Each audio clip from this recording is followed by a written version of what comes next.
منہا خلقناکم، اسی زمین سے اس نے تمہیں پیدا کیا، وفیہا نعیدکم، اور اسی میں تمہیں لٹایا جائے گا، ومنہا نخرجکم، اور اسی سے تم کو نکالا جائے گا تارتن اخری، دوسری مرتبہ۔ دیکھیں، انسان کو اللہ تعالیٰ نے زمین کی مٹی سے پیدا فرمایا ہے۔ اس کے دو معنی ہو سکتے ہیں۔ ایک معنی یہ ہے کہ حضرت آدم علیہ السلام کو اللہ تعالیٰ نے مٹی سے پیدا کیا، اور آگے ساری نسل انسانی یہ حضرت آدم کی اولاد ہے، تو لہٰذا جب اصل جو ہے وہ مٹی سے پیدا ہوا ہے تو نسل بھی مٹی سے ہی پیدا ہوئی ہے۔ ایک معنی تو اس کا یہ ہے۔ دوسرا یہ کہ انسانوں کو اللہ تعالیٰ نے مٹی سے پیدا کیا ہے۔ اس کا ایک مطلب یہ ہے، یہ جو مٹی ہے اس کے اندر پھل وغیرہ لگتے ہیں، درخت ہوتے ہیں وہ پھل دیتے ہیں، تو انسان پیدا ہوتا ہے منی سے، اور منی انسان کی جو پیدا ہوتی ہے وہ پھلوں سے پیدا ہوتی ہے، تو لہٰذا گویا کہ انسان کو اللہ تعالیٰ نے مٹی سے پیدا فرمایا۔ تو فرمایا منہا خلقناکم، اسی زمین سے تمہیں اللہ نے پیدا کیا ہے، وفیہا نعیدکم، اور مر کے تم نے اسی کے اندر لوٹنا ہے، ومنہا نخرجکم تارتن اخری، اور پھر جب دوبارہ اللہ تمہیں اٹھائے گا تو اسی مٹی سے اٹھائے گا۔ مٹی میں تھوڑا سا فرق ہے، تفصیلاً تو عرض نہیں کرتا، خلاصہ یہ سمجھ لیں، عام انسان کو عام مٹی سے پیدا کیا گیا ہے، یعنی مجھے آپ کو یہ زمینی مٹی ہے، یہ عام مٹی ہے، اس سے پیدا کیا گیا ہے۔ اور انبیاء علیہم السلام کو اللہ تعالیٰ نے جنت کی مٹی سے پیدا کیا ہے، اور خاتم الانبیاء حضرت محمد مصطفیٰ صلی اللہ علیہ وسلم کو اللہ تعالیٰ نے جنت الفردوس کی مٹی سے پیدا کیا ہے۔ تو لہٰذا جس قدر انسان کی حیثیت ہے اس قدر انسان کو اس کی حیثیت کے مطابق جو ہے وہ اسی مٹی سے پیدا کیا گیا ہے۔ اس کے اندر اسی کا تذکرہ ہے۔ وَلَقَدْ أَرَيْنَاهُ، اور البتہ یقیناً ہم نے دکھائی فرعون کو آیاتنا کلہا، اپنی تمام نشانیاں، فَكَذَّبَ، پس اس نے جھٹلایا، وَأَبَى، اور انکار کیا۔ قال، کہنے لگا، اجئتنا، کیا تو آیا ہے ہمارے پاس، لتخرجنا من ارضنا، تاکہ آپ نکال دیں ہمیں ہماری زمین سے، بسحرک، اپنے جادو کے ذریعے سے، یا موسیٰ، ہے موسیٰ۔ اب یہ موسیٰ علیہ السلام کو یہ بات کہنے لگا کہ آپ اپنے جادو کے ذریعے سے ہمیں اس زمین سے نکالنا چاہتے ہیں، حالانکہ حقیقت اسے بھی پتہ تھی کہ موسیٰ علیہ السلام جادوگر نہیں ہے، لیکن لوگوں کے ذہن میں یہ وسوسہ ڈالنا تھا، تو اس وجہ سے یہ بات کہی۔ فَلَنَأْتِيَنَّكَ، پس ہم ضرور لائیں گے آپ کے پاس، بِسِحْرٍ مِثْلِهِ، جادو اس جیسا، فَاجْعَلْ بَيْنَنَا وَبَيْنَكَ مَوْعِدًا، پس آپ بنائیں بیننا، ہمارے درمیان، وبینک، اور اپنے درمیان، موعدن، وعدے کا وقت، وعدے کی جگہ، لا نخلفہ، نحن، نہ تو ہم اس کی مخالفت کریں گے، ولا انت، اور نہ ہی آپ کریں، مکانا سوا، وہ جگہ برابر ہو۔ قال، موسیٰ علیہ السلام نے فرمایا، موعدکم یوم الزینۃ، تمہارے وعدے کا دن جو ہے وہ زینت کا دن ہے، عید کا دن ہے۔ میں تم سے جو وعدہ کرتا ہوں وہ عید کے دن کا کرتا ہوں۔ وَأَن يُحْشَرَ النَّاسِ، یہ کہ جمع ہو جائیں لوگ، ضحیٰ، چاش کے وقت میں۔ اب دیکھیں، جگہ بھی متعین ہو گئی، وقت بھی متعین ہو گیا کہ جگہ ایسی ہو، مکاناً سوا، بالکل ایک میدان ہو. تفسیر کے اندر لکھے کہ وہاں پر گھوڑے دوڑانے کی ایک جگہ تھی، وہاں پر جمع ہوئے، اور عید کا دن ان کا ایک میلہ ہوتا تھا.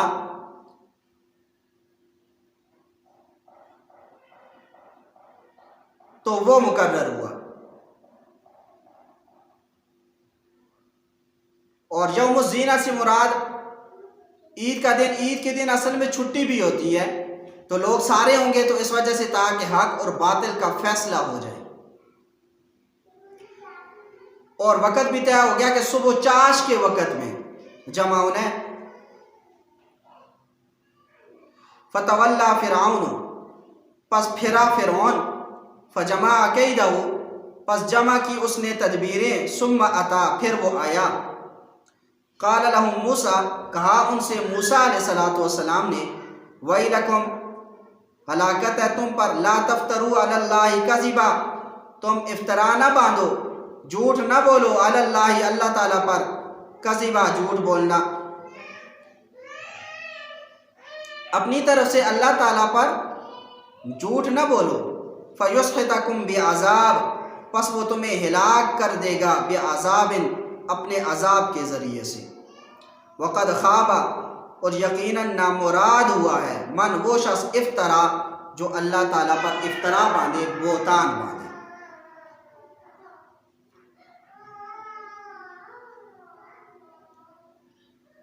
تو اب ایک دن جو ہے وہ مقابلے کا رکھا گیا.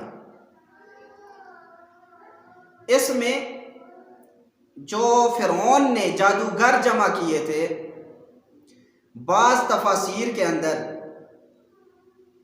ان کی تعداد 70,000 تھی. تفسیر ابن کثیر اور تفسیر روح المعانی کے اندر 72,000 جو ہے وہ تعداد لکھی گئی ہے. یعنی صرف جادوگر جو تھے وہ 72,000 تھے، باقی تماشائی کتنے ہوں گے آپ خود اندازہ لگا لیں.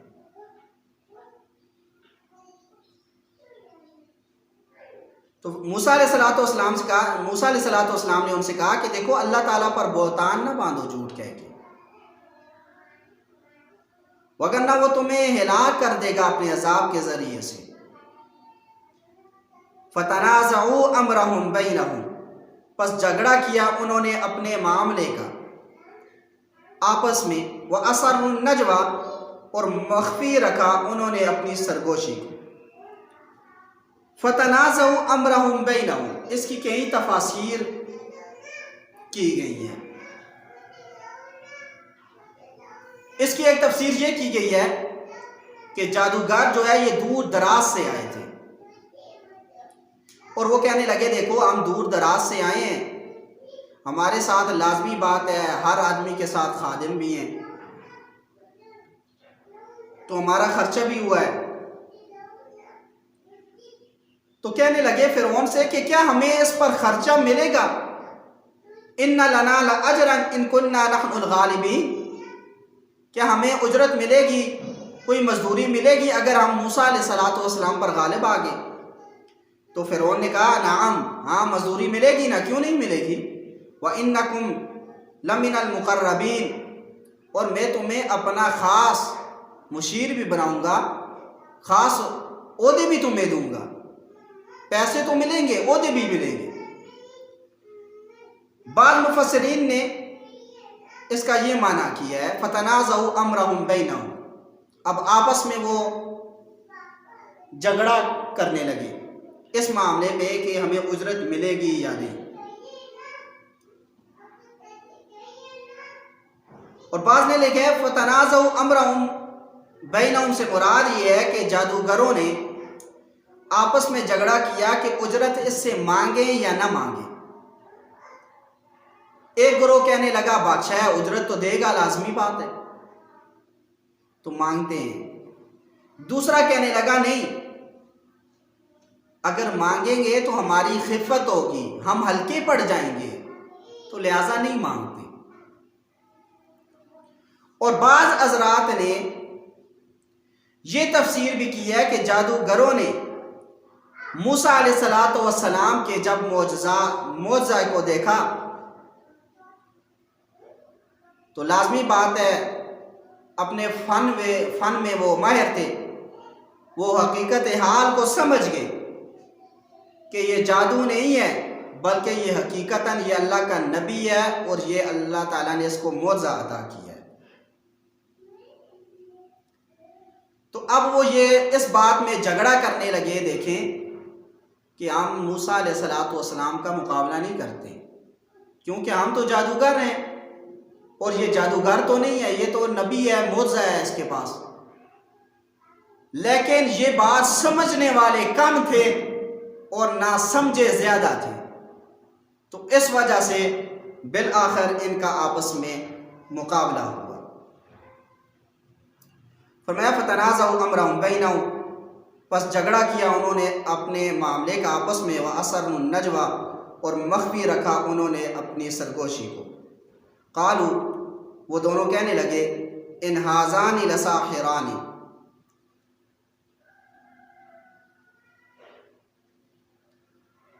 نہیں ہے یہ دونوں بھائی مگر جادوگر، یریدان، یہ ارادہ کرتے ہیں کہ ان یخرجاکم من ارضکم، یہ کہ وہ تم کو نکال دے تمہاری زمین سے، بسحرہما، اپنے جادو کے زور پر، ویذھبا، اور مٹا دے، بطریقتکم المثلی، تمہارے طریقے کو، المثلی جو کہ عمدہ ہے، تمہارا مسلک، تمہارے مسلک کو جو کہ عمدہ ہے۔ فاجمعوا کیدکم، پس جمع کرو تم اپنی تدبیروں کو، ثم اتوا صفا، پھر تم آؤ صف بندی کے ساتھ، وقد افلح اليوم، یقیناً کامیاب ہوگا آج کے دن، من وہ شخص استعلا جو غالب آئے گا۔ قالوا، وہ کہنے لگے، یا موسیٰ، ہے موسیٰ، اما ان تلقیا، یا تو آپ ڈالیں، و اما ان نکون اول من القا، یا یہ کہ ہم پہلے ڈالنے والے ہو جائیں، یعنی آپ پہلے اپنا عصا ڈالتے ہیں یا ہم اپنی رسیاں ڈالیں؟ قال، موسیٰ علیہ السلام نے فرمایا، بل القوا، بلکہ تم ڈالو، فاذا حبالهم وعصیهم، پس اچانک ان کی رسیاں اور لاٹھیاں، یخیل الیہ، ان کے خیال میں ڈالا گیا، من سحرہم، ان کے جادو کی وجہ سے، کہ انہا تسعی، بے شک وہ دوڑ رہی ہے۔ فاوجس فی نفسہ، پس محسوس کیا، فی نفسہ، موسیٰ علیہ السلام نے اپنے نفس میں، خیفتاً، خوف، موسیٰ علیہ السلام نے، فاوجس فی نفسہ خیفتاً موسیٰ علیہ السلام نے اپنے نفس میں خوف کو محسوس کیا۔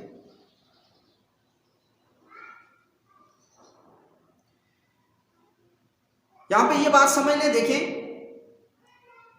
انسان کے ذہن میں بات آتی ہے کہ موسیٰ علیہ السلام تو پیغمبر تھے، یہ جادو سے کیسے خوفزدہ ہو گئے؟ علماء نے لکھا ہے کہ موسیٰ علیہ السلام جادو سے خوفزدہ نہیں ہوئے تھے، بلکہ اس بات سے خوفزدہ ہوئے تھے کہ وہ جب لاٹھیاں اور رسیاں پھینکیں گے تو سانپ بن جائیں گی، سانپ دکھائی دیں گی، تو میں اپنا عصا پھینکوں گا تو سانپ ہی دکھائی دے گا، تو لہٰذا وہ بھی سانپ اور یہ بھی سانپ، تو لہٰذا جب سانپ ہوں گے تو اس وجہ سے فرق کیسے محسوس ہوگا، فرق کیسے پتہ چلے گا کہ میرے پاس جو ہے یہ عصا، یہ معجزہ ہے، اور ان کے پاس جو ہے وہ جادو ہے۔ تو اس وجہ سے وہ خوف انہوں نے محسوس کیا، ان کے سانپوں کو دیکھ کر محسوس نہیں کیا۔ دوسری بات کہ یہ حقیقتاً سانپ بنے تھے یا نہیں بنے تھے، دو طرح کی رائے ہیں۔ ایک رائے یہ بیان کی جاتی ہے کہ حقیقتاً یہ سانپ بنے تھے، اور بعض حضرات نے یہ بات لکھا ہے کہ یہ سانپ حقیقتاً نہیں بنے تھے، بلکہ خیال میں ایسے محسوس ہوتا تھا کہ یہ سانپ بن گئے ہیں، جیسا کہ آج کل کرتب کے طور پر یہ چیزیں دکھائی جاتی ہیں۔ جو حضرات کہتے ہیں کہ حقیقتاً بنے تھے، وہ کہتے ہیں جادو کے زور پہ انسان کو گدھا اور گدھے کو انسان بنایا جا سکتا ہے۔ تو اسی طریقے سے جو حضرات یہ بات کہتے ہیں کہ نہیں یہ نہیں بنے، وہ کہتے ہیں کہ یہ کرتب تھا، تو لہٰذا وہ ایسا ہوتا ہے کہ دیکھنے والے کو ایسے محسوس ہوتا ہے جسے ہم یوں سمجھ لیں آج کے دور میں نظر بندی کہتے ہیں، انسان کی نظر بندی کر دی گئی تھی تو اس وجہ سے وہ ایسے محسوس ہوتے تھے جیسے حقیقتاً یہ سانپ ہے۔ قلنا، تو ہم نے کہا لا تخف، آپ نہ ڈریں، انک انت الاعلی، بے شک آپ ہی غالب آئیں گے، والقی، اور آپ ڈالیں، ما فی یمینک، جو آپ کے دائیں ہاتھ میں ہے، تلقف، نگل لے گا، ما صنعوا، جو انہوں نے کارروائی کی ہے اس کو، انما صنعوا، بے شک انہوں نے جو کیا ہے، کید ساحر، یہ جادوگر کا مکر ہے، ولا یفلح الساحر، اور جادوگر کامیاب نہیں ہوتا، حیث اتا، جہاں سے بھی وہ آئے، فَأُلْقِيَ السَّحَرَةُ سُجَّدًا، پس گر پڑے سارے جادوگر سجدے میں، قالوا، وہ کہنے لگے، آمنا برب ہارون و موسیٰ، ہم ایمان لاتے ہیں ہارون اور موسیٰ علیہ السلام کے رب پر۔ آپ خود اندازہ لگا لیں کہ جب انہوں نے حقیقت حال کو سمجھ لیا تو یہ سجدہ ریز ہو گئے۔ تو میں نے تعداد آپ کے سامنے بیان کی ہے، بعض حضرات نے 70,000 اور بعض نے 72,000 تعداد لکھی ہے جادوگروں کی۔ تو سجدے میں تمام کے تمام گر پڑے۔ قال، فرعون نے کہا، آمنتم لہو، تم اس پر ایمان لائے ہو، قبل ان آذن لکم، قبل اس کے کہ میں اجازت دیتا تمہیں، یعنی تم نے مجھ سے اجازت لی ہی نہیں اور تم اس کے رب کو ماننے لگ گئے ہو۔ انہ لکبیرکم الذی، بے شک وہ تمہارا بڑا ہے، الذی، وہ، علمکم السحر، جس نے تمہیں جادو کا فن سکھایا ہے۔ اب یہ اس نے دیکھا کہ لوگ تو سارے جو ہے وہ حضرت موسیٰ علیہ السلام پر ایمان لانے لگے ہیں، تو اب مغالطے میں ڈالنے لگا، کہنے لگا اچھا مجھے لگتا یہ ہے کہ تم سارے اس کے ساتھ ملے ہوئے ہو، تو اس وجہ سے یہ تمہارا استاذ ہے اور تم سارے اس کے شاگرد ہو۔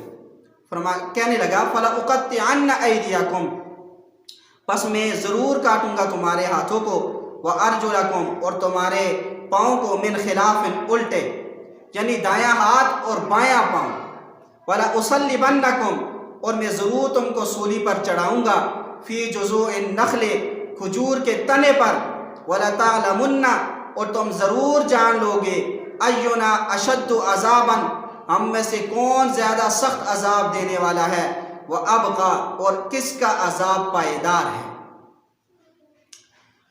قالوا، وہ کہنے لگے، لن نؤثرک، ہم ہرگز تجھے ترجیح نہیں دیتے، علی ما جاءنا من البینات، اس چیز پر جو ہمارے پاس واضح دلیلوں میں سے آئی ہے، والذی، اور اس ذات پر، فطرنا، جس نے ہم کو پیدا کیا، فقضی، پس تو فیصلہ کر، ما انت قاض، جو تو کر سکتا ہے، فقضی ما انت قاض، پس جو تو کر سکتا ہے کر لے، لیکن اب دوبارہ ہم نے کفر پہ نہیں آنا، ہم موسیٰ علیہ السلام اور حضرت ہارون علیہ السلام کے رب پر ایمان لے آئے ہیں۔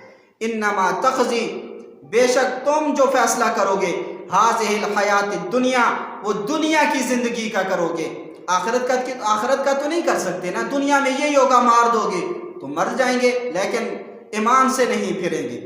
انا آمنا، بے شک ہم ایمان لاتے ہیں، بربنا، اپنے رب پر، لیغفر لنا خطایانا، تاکہ وہ ہمارے خطاؤں کو معاف کر دے، وما اکرہتنا علیہ من السحر، اور جو تو نے جس پر ہمیں مجبور کیا ہے جادو وغیرہ پر، اس پر۔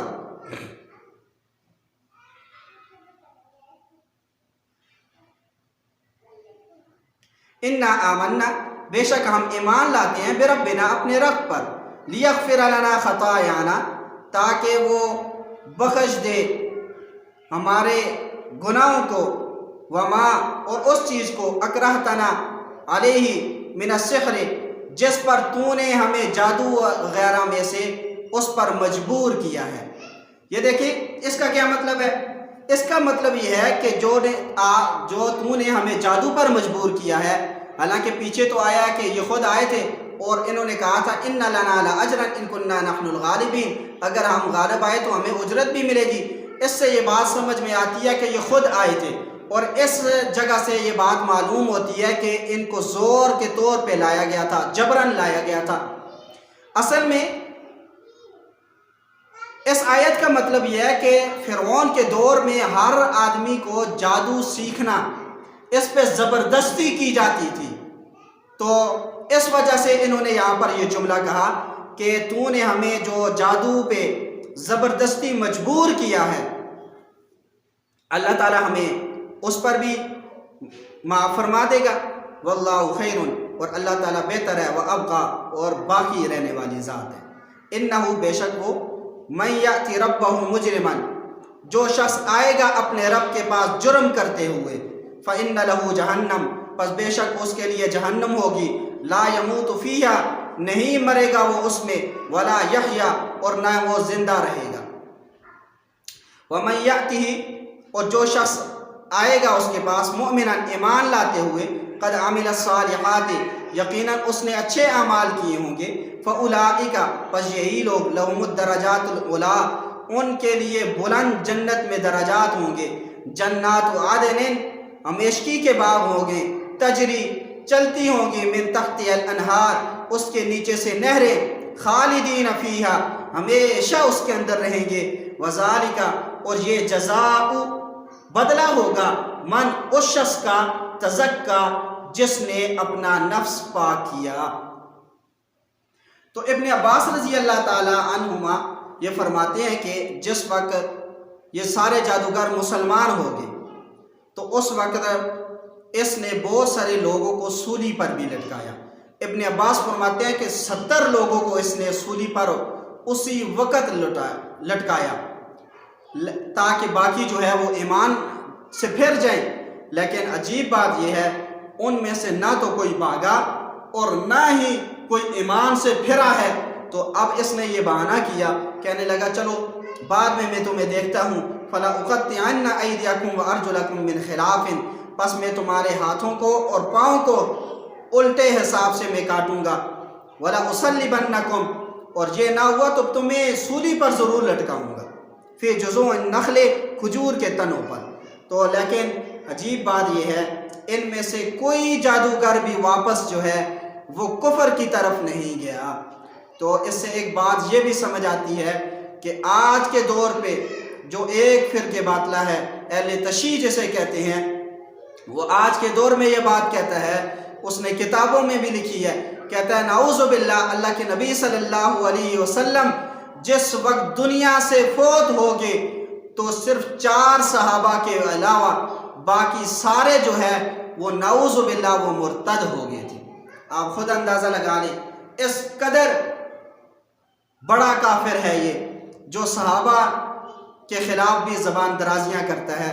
تو آپ خود اندازہ لگا لیں، جب یہ جادوگر جنہوں نے حضرت موسیٰ علیہ السلام کی صحبت بھی زیادہ نہیں پائی تھی، یہ اپنے ایمان سے نہیں پھرے، تو نبی علیہ السلام کی وہ جماعت کہ جس کے اندر اللہ کے نبی صلی اللہ علیہ وسلم نے 23 سال گزارے ہوں نبوت ملنے کے بعد، وہ جماعت کیسے پھر سکتی ہے؟